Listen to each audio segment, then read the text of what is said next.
Bueno, buenos días ante todo. Vamos a continuar con la unidad 5 de la materia finanzas, con lo que se llama la teoría y justificación de los impuestos, principio de la tributación, incidencia, etc. Podemos decir que el sistema tributario argentino es el conjunto de tributos exigidos por las haciendas públicas de Argentina, que abarcan tres niveles: nacional, provincial y municipal. Los principios del sistema tributario argentino, como dijimos anteriormente, abarcan tres sectores: nacional, provincial y municipal. Si tenemos que hacer una breve reseña histórica, podemos decir que allá por el siglo XVIII, la mayor fuente de ingreso del gobierno era la aduana de Buenos Aires. Luego de la Revolución de Mayo de 1810, las autoridades locales se apropiaron de los recursos de la aduana, que hasta ese momento estaba bajo el poder del Virreinato del Río de la Plata. Durante las décadas siguientes, cuando la nación aún estaba en formación, fue manejada por la provincia de Buenos Aires.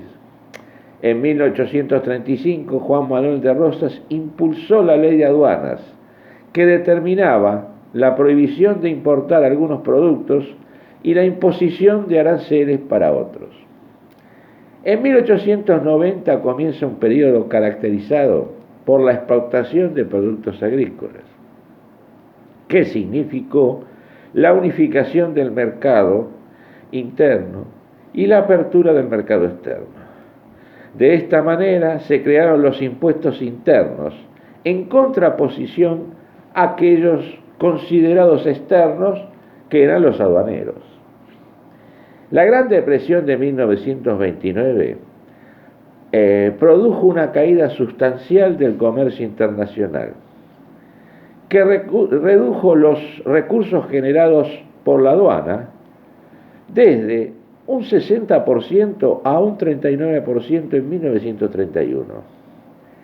El gobierno de facto de José Félix Uriburu, que había tomado el poder en 1930, implementó nuevos impuestos externos sobre el consumo y las rentas, además de introducir la coparticipación de ingresos a las provincias.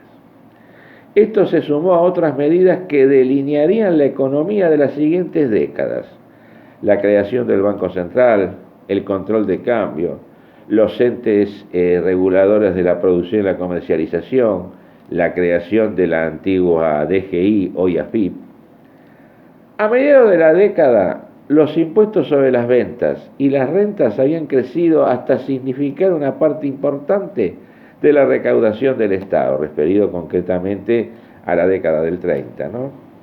En 1955, el gobierno de facto, conocido como Revolución Libertadora, introdujo un impuesto novedoso: las retenciones a las exportaciones, de forma transitoria, con una máxima alícuota del 25%.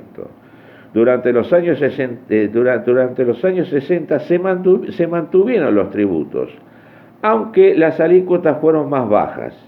Y en 1967 el ministro Kieger Bacena las elevó del 20 al 25%, aunque luego volvieron a bajar gradualmente.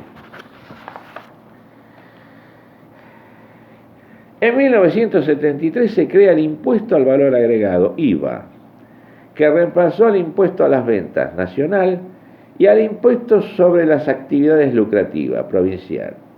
Sin embargo, a partir de 1977, las provincias comenzaron a implementar el impuesto sobre los ingresos brutos, con una finalidad similar al impuesto derogado.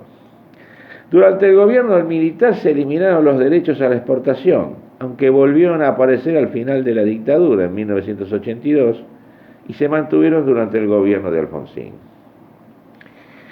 En 1991 se crea el impuesto sobre los bienes personales, en principio como un tributo temporal, pero que ha permanecido como parte del sistema tributario. Durante el gobierno de Menem se eliminaron la mayoría de las retenciones a las exportaciones, permaneciendo únicamente la que corresponde a la semilla de soja y girasol, con una alícuota del 3,5%. En marzo del 2001 se crea el impuesto a los débitos y a los créditos, popularmente conocido como impuesto al cheque, que sigue formando parte del sistema tributario, a pesar de que en su ley de creación se estipulaba que iba a finalizar en el año 2002. En febrero del 2002 se reinstauraron las retenciones a las exportaciones, siendo uno de los tributos más importantes en la recaudación. Por último, podemos hablar de que los principios del sistema tributario argentino, la Constitución establece los principios que deben seguir los impuestos: legalidad, igualdad, generalidad, no confiscatoriedad, proporcionalidad y equidad.